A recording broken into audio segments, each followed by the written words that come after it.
Hey you guys, this is Gus down here at Morgan's Truck and Trailer. So today we got a project coming in. It's 2008 6.6 Duramax 2500, and I looked up on YouTube like I always do if I've never done the job before, and there's literally one video on the entire tubes of the U showing on actually replacing this water tank. So as you know, on these styles and stuff like that, it has a built-in level sensor basically.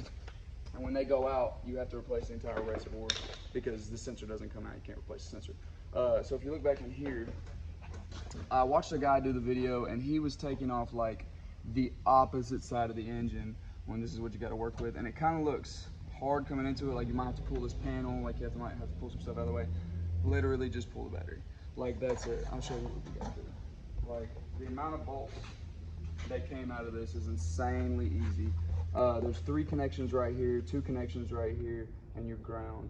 You disconnect your ground, slide it out of the way, disconnect these 2. These 3 were all different, but they were similar cords, so I'll show you what I did. If you come up in here, you can see that all 3 of them, I just put a different color zip tie on all of them, set them out of the way after I took a picture of which order they were in so that I would know where the connections go. But literally, after you take the connections off, you got one hold down bolt right here in the back. It's a 1/2 inch. All the rest of them are 10 millimeter, and it's literally one bolt in this. It slides forward.